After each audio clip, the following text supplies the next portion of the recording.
Greetings and salutations, everybody. Welcome to the best damn movie-related show on the internet, the John Campea Show. Coming to you from right here on my YouTube channel. I'm, of course, your host, John Campea. It's an awesome honor and a privilege to have you guys here today. A lot of stuff to talk about today, guys. We've got Jared Leto is going to be Morbius in the Sony Spider-Verse. Jurassic World is poised to absolutely crush Sicario 2. Could Spider-Man Far From Home be the final film that we see Spider-Man in the MCU? It's possible. A lot of other stuff to go as well. So let's get things kicked off with your daily installment of the Movie News Feed. First up, we've known for a while that Sony is moving full speed ahead on developing its own series of Spider-Man related films, even if Spider-Man himself isn't in them. Venom is coming in October, the animated Spider-Man Into the Spider-Verse is coming in December, Silver and Black as well as Nightwatch are also in development, and now there's another one. A Morbius the Living Vampire standalone movie, which, according to reports, will star Academy Award-winning actor Jared Leto. From coming soon, Daniel Espinosa, the director of Life and Safe House, will direct the film from a script by Burke Sharpless and Matt Sazama, who also wrote Netflix's Lost in Space. Jared Leto, of course, is already attached to play the Joker again in two upcoming films for DC, Suicide Squad 2 and his own Joker standalone film. This is really interesting on several different levels. Okay, let's look at it from the first point of view, is that Sony really does seem to be going full steam ahead on this whole universe they're trying to create. Now, when they moved Silver and Black off its release date, they didn't cancel the film, they just moved it off its release date. Some of us thought that maybe this could signal that Sony is reeling it in a little bit. Maybe they're saying, oh, let's slow down a bit till we see what happens with Venom in October. And that honestly wouldn't be a bad thing. I mean, look what happened to Universal when they rushed out of the gate announcing 55 different movies in their monster universe before The Mummy even had a chance to come out yet. And then The Mummy came out, didn't do so well, and they embarrassed themselves a little bit. But with them announcing something like a Morbius the Living Vampire movie with an actor like Jared Leto and having a director on board and having the screenwriters on board there as well, it looks like they don't have any plans on slowing down with this. They seem pretty committed to this and they seem pretty confident in it. So that's one thing. The other obvious interesting thing here is this, is that we've seen several actors play superhero characters or comic book characters in different cinematic universes. I can't remember off the top of my head if we've had any of them playing simultaneously in more than one. Like, we've got now Jared Leto is going to be in two upcoming films as the Joker, and he's going to be in this Sony universe as Morbius if everything goes according to plan. And look, how many times, especially in the comic book genre, have we seen or heard of different movies getting announced only to never actually come to fruition? Maybe that's the case here, but it looks like right now that Sony looks pretty intent on this and they're moving ahead with it. Let's see if it actually pans out. We're going to know a lot more once Venom opens. Because if Venom opens and it falls completely flat, that's going to cancel a lot of these projects. If Venom comes out, though, it makes like $400 million worldwide. It could embolden Sony even more, so let's see what happens in October. Next up, in the latest twist in the Disney-Comcast battle for control over Fox, Disney has just been granted preliminary provisional approval for their tentative deal to acquire Fox for the grand total of $71.3 billion. Now, there are still other government agencies that would have to be cleared, and according to the provisional approval, Disney would have to immediately sell off all of the Fox regional sports networks due to a conflict of interest with Disney already owning ESPN. However, despite what you may have read, this still isn't over. According to a report in Bloomberg, Comcast still has time to respond. Fox canceled a shareholders meeting to vote on the Disney deal that had been planned for July 10th. Comcast is now mulling its next steps, including possibly teaming up with private equity investors in its pursuit of Fox assets, a person familiar with the situation said on Wednesday. Wall Street expects the cable giant to come back with a counterbid. Market analysts are suggesting the bidding could get as high as $90 billion, which is just stupid. This now marks 3 times that people have proclaimed, oh, it's over now, Disney got it. First of all, when Disney put in their bid for $52 billion and got approved by Fox, everybody said, oh, it's over. Only it wasn't over. Along came Comcast, put in a counterbid. Then Disney re-counterbid, and once again, Fox accepted that offer again, and everybody said, oh, it's over. But then all the market reminded everybody, no, Comcast can still deal. Now, Disney submitted for preliminary approval, and they got it. Now everybody's saying, oh, now it's over. No, don't forget. Because the AT&T and Time Warner deal went through, everybody kind of predicted that Disney and Comcast both would probably not have too much problem in getting that initial approval. This was just the next step. However, this thing is still not done, as Bloomberg clearly points out. This just means that if everything gets to that point, that Disney may not have that difficult a time getting government approval. That's fine. But once again, the AT&T and Time Warner decision that came down from the courts kind of emboldened both Disney and Comcast, believing they would be able to get by this without too much problem. Comcast can still come back and counter again. As a matter of fact, Fox is kind of counting on it, which is why they've canceled their July 10th shareholders vote. Look, what Disney wants now more than anything else is for the Fox shareholders to vote and vote now. Get this thing done. Don't give Comcast another chance to come back with a bigger deal. But the fact of the matter is, Comcast is going to have another chance to come back and counter again. And then it's all up to the Fox shareholders. A lot of people seem to keep missing that fact. This really doesn't matter what Murdoch ultimately wants or what the DOJ wants or what Disney wants. It's what do the Fox shareholders want? And what they want is more money. Personally, despite the reports, I actually don't think Comcast will put in another bid. I mean, look, this dollar figure has already gotten way higher than it should. Disney, even if they win right now, is having to spend over $20 billion more than they initially thought. Some analysts are saying this thing could go as high as 90. I just can't wrap my head around it. So personally, I think Comcast should just kind of bow out at this point. But they still have an opportunity to come back, so this thing ain't over yet. Next up, last year's Jumanji, Welcome to the Jungle, was by far the biggest surprise hit of 2017 when it came within just a hair of joining the $1 billion club, taking in an incredible $962 million at the box office, destroying all expectations. The film was also just, really good. With those numbers, we all knew a sequel would be coming fairly quickly, and now it's official. Jumanji 2 will open in theaters on December 13th, 2019.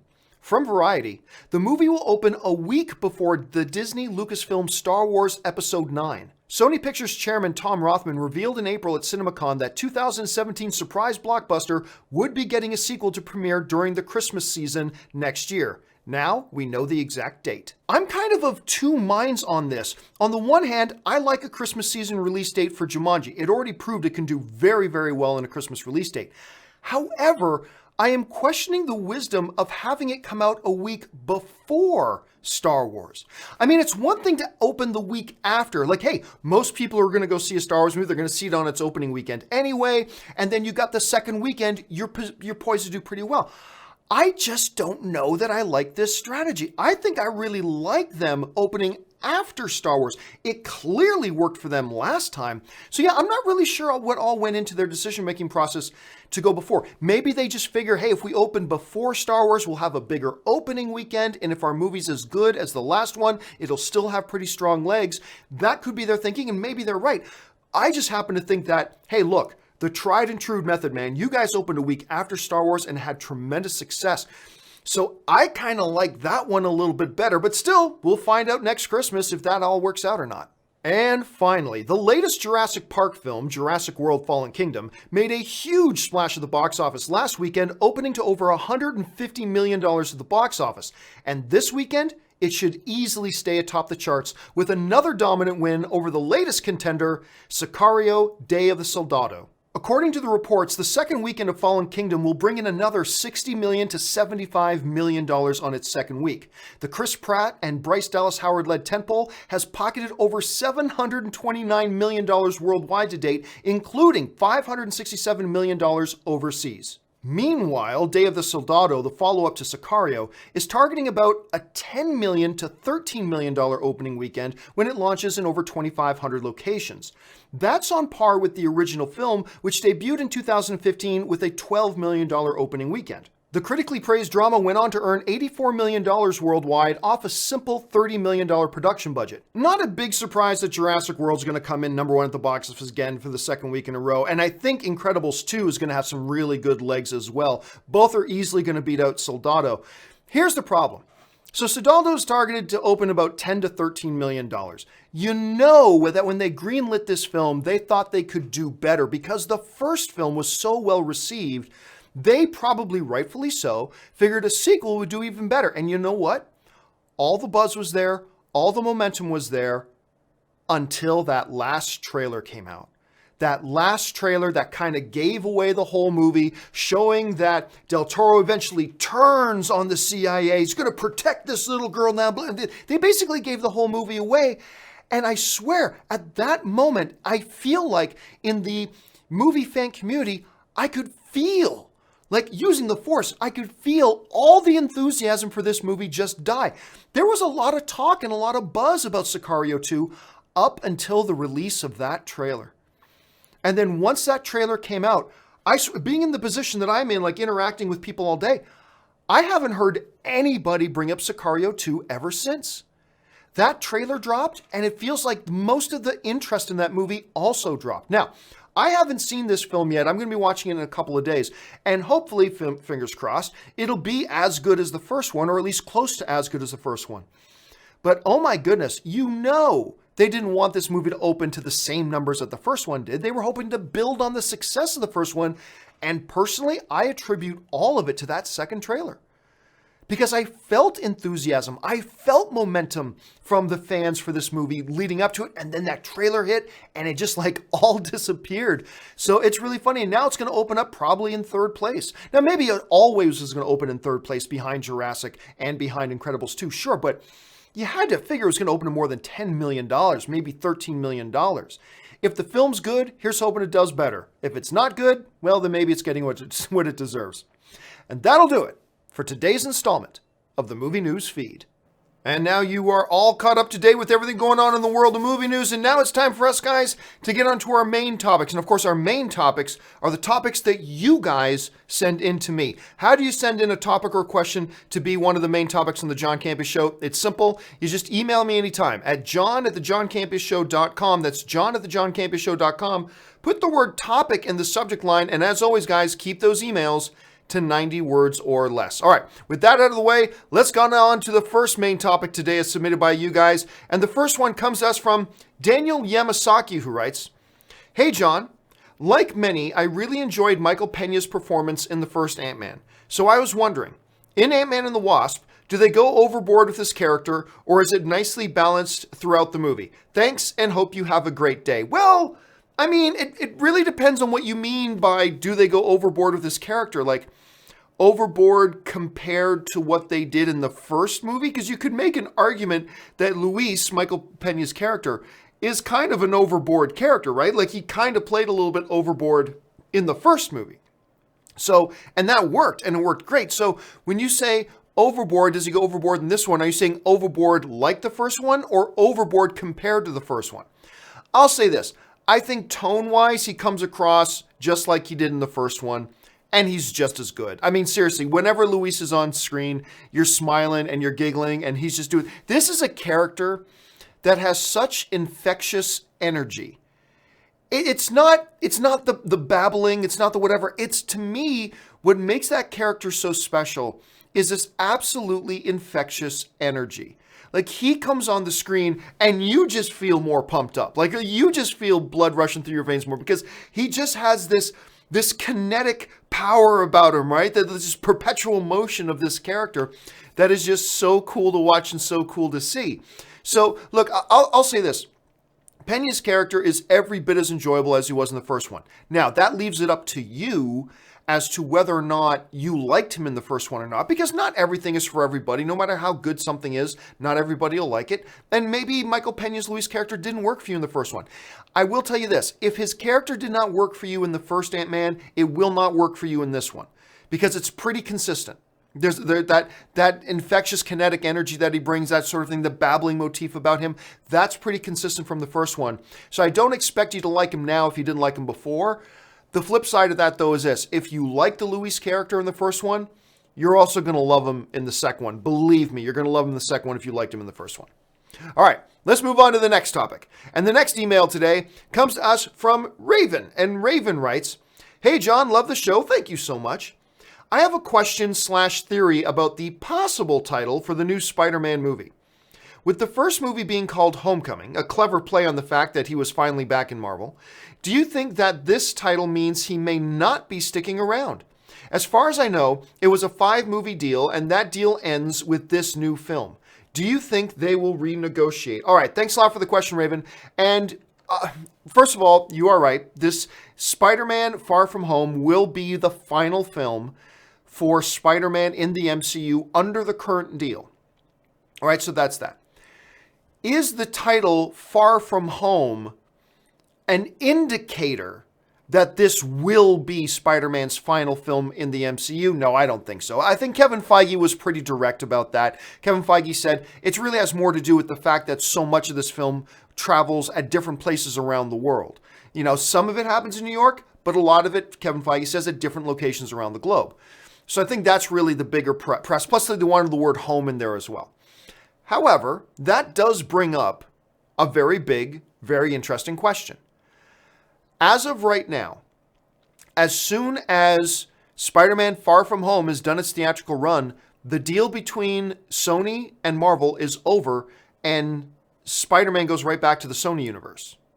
And he's done under the current deal. Nothing is saying, though, that these two sides cannot work out a further deal. Personally, I think this has worked out very well, both for Sony and for the MCU. And I could see there'd be a lot of motivation for both sides to get a new deal done, or to get an extension, at least at any rate. Because Sony made a lot of money, man. They made a lot of money on Homecoming. And it was very good for Marvel and the MCU at the same time. So I could see that. However, this is where things get interesting. I think a lot will depend on what happens with this Venom movie. Because if this Venom movie is really good and people enjoy it and people like it and the critics respond to it and it makes decent money, it doesn't have to be $1 billion film, but if it makes like 550 million, 600 million, whatever, that could embolden Sony to go, you know what? No, we're back on track. We're going to bring Spider-Man back into our own universe. We got Jared Leto as Morbius. We still got that silver and black thing going. Yeah, they might be thinking, if the Venom film comes out and nobody likes it, then that may re-motivate Sony to make sure they get a deal done with Marvel. So I don't know. It seems like a lot is going to ride on how well Venom does. Or they could have a deal signed before then. I don't know. But what is true is this. The current deal does end at the end of Far From Home. No, the Far From Home title is not an indicator about whether Spider-Man will or will not remain in the MCU. It's also important to keep this in mind. A lot of people, when I talk to friends of mine saying, well, the deal is over after that. And people go, Marvel won't let him go back. It's not up to Marvel. People keep forgetting that. Marvel has no power here. It's all, the ball is completely in Sony's court. Sony has the rights to Spider-Man. If they want him out of the MCU back there, once the deal's done, they can do that. It doesn't matter what Kevin Feige wants. Doesn't matter what Bob Iger wants. Doesn't matter what anybody wants. All the power lies in Sony's hands. And if they think that this is a good business move to extend the deal with the MCU, which it very well could be because things have been going really well with them, then they'll extend it. If they think they could do better by bringing him back into their universe with a revitalized universe, if Tom Hardy and Venom can get things going, then you're going to see him back there. It really all depends. So we got a lot to see, but no, don't worry about it. The Far From Home title is no indicator that Spider-Man is leaving the MCU, okay? We still got a ways to go before we get there, so let's hold on a little bit. All right, let's move on to the final email today. And the final email today comes to us from Mr. Yasman, who writes, "Greetings, John, and how do you do? I do well, Mr. Yasman, thank you very much. Do you think Sony will move forward with the Uncharted movie despite the new Tomb Raider movie not crushing at the box office and not landing with the audience, considering that they were both in the same genre, action-adventure?" It's a good question. Somebody brought up the whole thing about Uncharted the other day. Now remember, speaking of Spider-Man, Tom Holland, who is Spider-Man, he's currently cast. They announced that he was going to be cast to play Drake, right? Nathan Drake. A younger version of Nathan Drake, but that's the way they were going to be going, apparently. It has been dead quiet on that Uncharted front. And we talked about this the other day, because somebody brought up Uncharted on the show the other day and said, yeah, things have been really quiet. And I'm like, as far as I know, everything's still moving forward and all that kind of stuff. But there hasn't been any new news. We haven't heard any movement about it. We haven't heard any development. That doesn't mean it's not happening. It's just curious by its silence at this point, right? It's possible that what happened to Tomb Raider may cause Uncharted to get derailed. Because from a business point of view, if you're a movie studio, you see this Tomb Raider movie come out, and it's a pretty good movie. It's not great, but it was a pretty good movie. One of the best video game movies ever made, which isn't saying anything, but I mean, it is one of the best video game movies ever made because it was pretty good. It was pretty entertaining, not bad. Very popular IP, big movie star in the lead, all that kind of stuff. And it still didn't do well at the box office. I think, let me pull up the number just to be 100% sure here. But I think it was like 200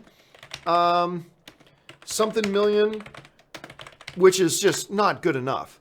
Yeah, $273 million it made at the box office. It's not good enough. And especially, like you could say, oh, well, if everybody hated it, that would explain why it did. But it got okay reviews. I mean, let me actually bring up the reviews here just for a second. Raider 2018 Rotten Tomatoes. At least I thought it was okay. I'm guessing around 50%. Yeah, 50%. So half the critics liked it, but I thought it was an okay movie. So it was okay. Wasn't bad.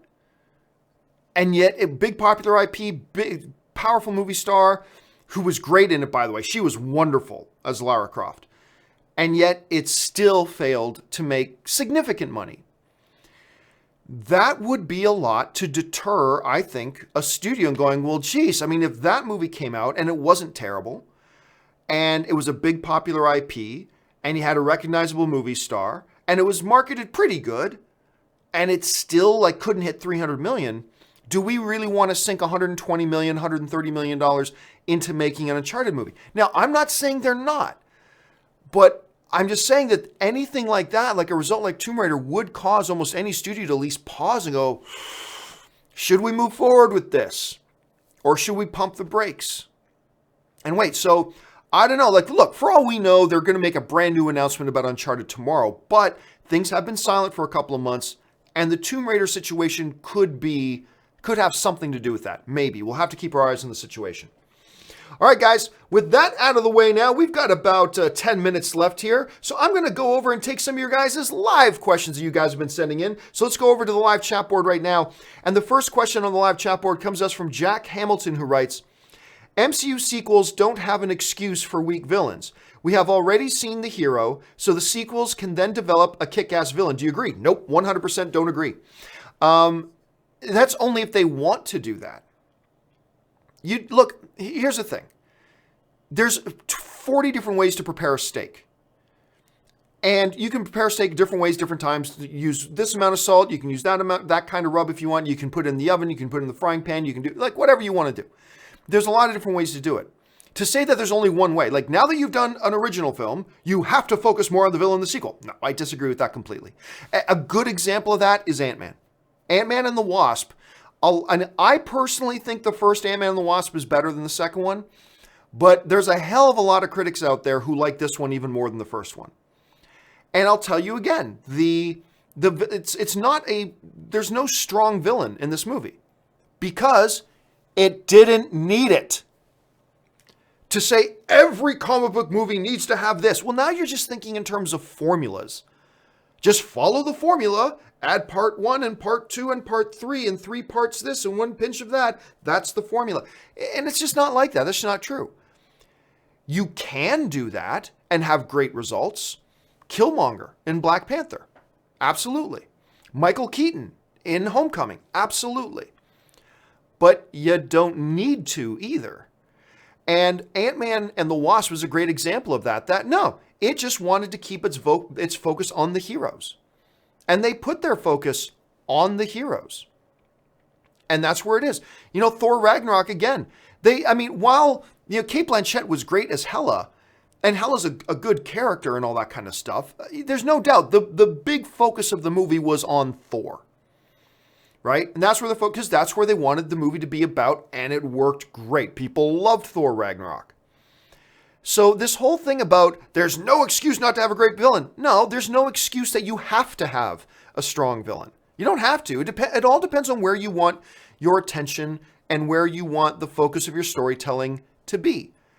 And if Like you're making, if Peyton Reed wants to have this movie with Ant-Man and the Wasp, and he wants the real focus and the attention on Ant-Man and Wasp and their chemistry and their hero's journey, and just kind of use villainous characters as a plot device to further along the hero's journey, as long as the movie's great, that's all it is. So no, I don't think the MCU should shoehorn themselves and force themselves into a paint-by-numbers formula that says, part one of a movie, do it focusing on the hero. But part two, no excuse, you have to focus on the villain. No, I reject that. You can do it, absolutely, and have great effects with it, yes. But you can also not do it and also have great effects. The key here is you got to do what's best for you. Tell the best story you can.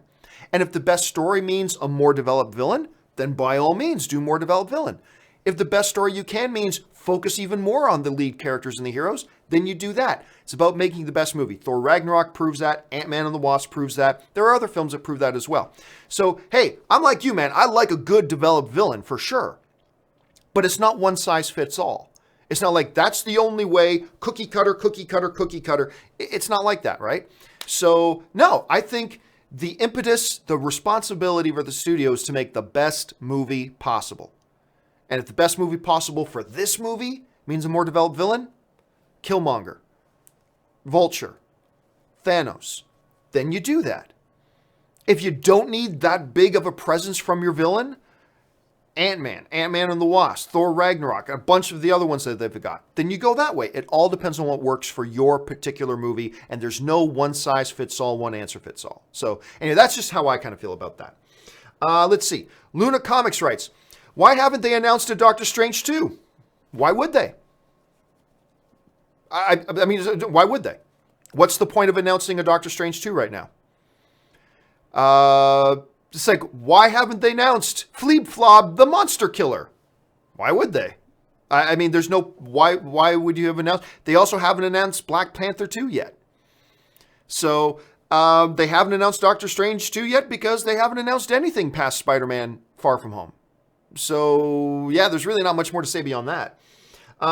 Eddie Brunton writes, do you think we'll ever see Pirates 6 following Johnny Depp's controversy? Nope. I honestly thought, while it was unlikely that we were going to get a Pirates 6, I still thought it was possible. Especially because, like, I don't like the Pirates of the Caribbean sequels, but this last one wasn't half bad. It wasn't great, nowhere near as good as the first one, but it actually wasn't half bad. I think it's my favorite out of all the sequels in the Pirates of the Caribbean thing. Made pretty good money. I think it got into the $800 million range. Hold on a second. Pirates 5 box office. Let's just see what it's going to say here.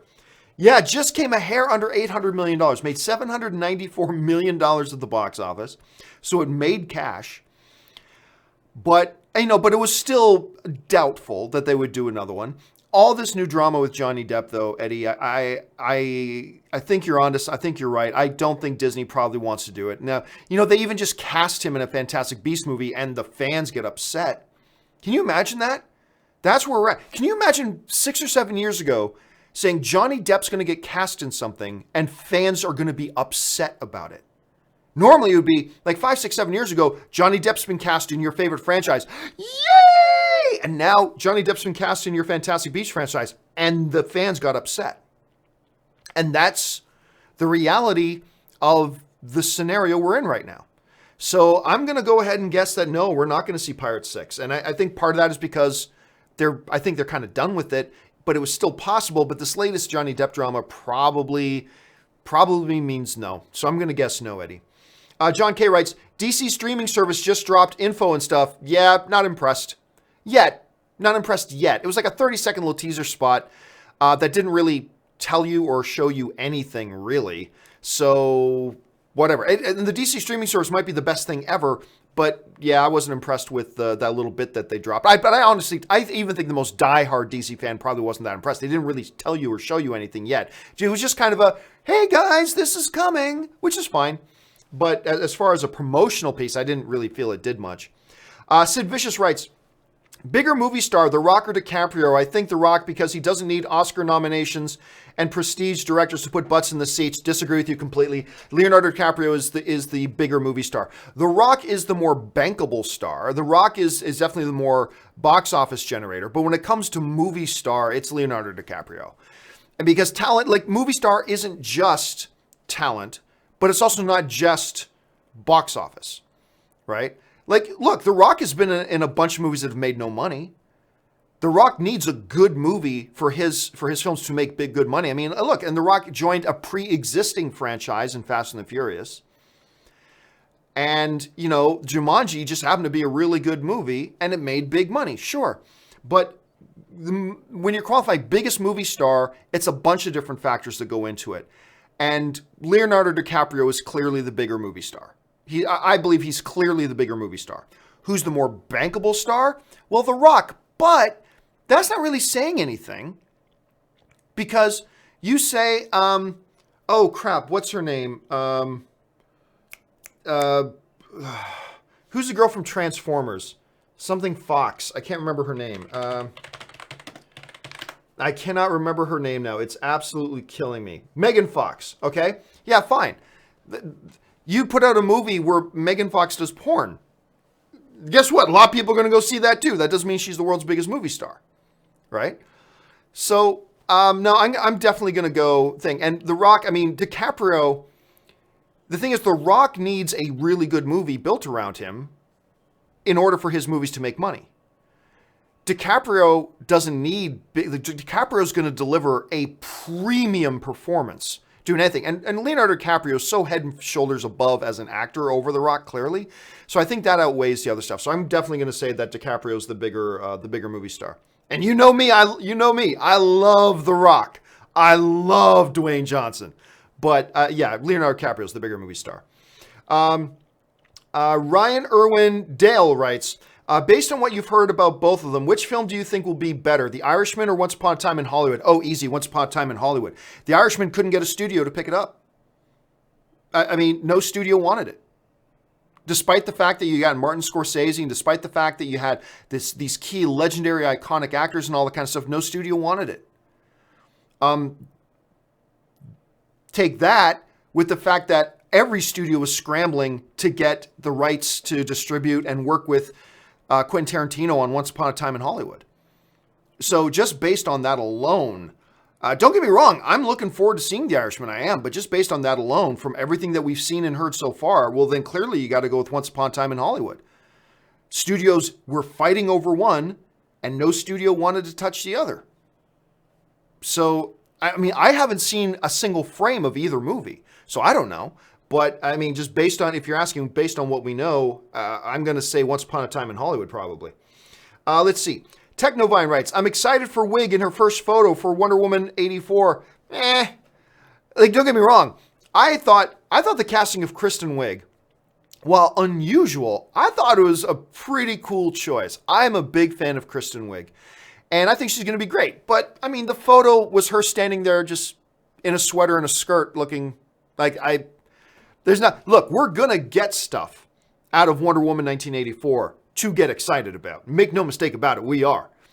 But, I mean, I saw that picture, I'm like, yeah, it's just her standing there with a sweater and a, calf-length skirt. I didn't see anything to get excited about at that point, you know what I mean? But we will. We will get stuff out of Wonder Woman 1984 to get excited about. That one particular picture for me, I'm glad it worked for you. Didn't really do anything for me. Last couple of questions here. Alan Gonzalez writes, I went to Costco the other day and they were playing the Solo movie in the television section. How? Well, I mean, a couple of things come up. Are you sure it was actually the full movie?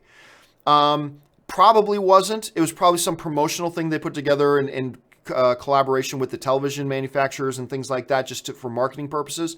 But if it was the full movie, then it's probably some special deal Costco has with the studio, with Disney, to play that on their TV to help market the TVs in the thing, and to help market that, hey, in a month or two, a Solo DVD is going to be dropping. So it's probably just some kind of promotional thing.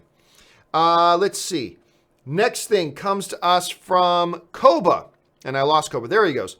Koba writes, will Netflix release Lucifer Season 4 in one go or do episodes weekly? Well, how does Netflix do all of its shows? Netflix doesn't do weekly. Netflix drops a whole season. So I would be shocked if they went week by week. That's not Netflix's, how they operate. That's not Netflix's policy. Netflix drops entire seasons at a time. So I fully 100% expect, Koba, that they're going to drop Lucifer Season 4 in one go, which kind of sucks because I'm going to binge Season 4 probably in 2 or 3 days, which means I'm only going to be able to enjoy Lucifer for 2 or 3 days. Then I got to wait a year. But yeah, that's how they're going to do it. They're going to release it again, unless they, for some unknown reason, break with their established policy for this one show and do it differently. I don't think so. They drop every show all at once, so I expect that they'll drop every episode for Season 4 at once. Iggy is Horrible writes, just saw Animals jumped up into my top 10. So tense. I think you would love. It's a heist movie. Uses the real people in narrative like a doc. I have never heard of Animals. To be honest with you, I'm going to have to look that up now. Iggy is Horrible. Thanks for putting that on my radar. I've never even heard of it. I'm going to have to check it out. ZCM writes, any update on the Minecraft movie? Nope. Remember that? They announced a Minecraft movie? Haven't heard a single thing about it. I have not heard one lick about an update. Last couple ones here, and then we're done for the day, guys. Bernard Gayton writes, hey, John, love A-List. Yeah, me too, man. Now I can watch movies that I wouldn't have. If it not too much trouble, would you point out the smaller movies you think are worth seeing? Not asking for reviews, just suggestions. Well, the one you got to go see right now, smaller, independent, but is playing in a bunch of AMC theaters, is the Mr. Rogers documentary, Won't You Be My Neighbor? I'm actually going to go see it again today.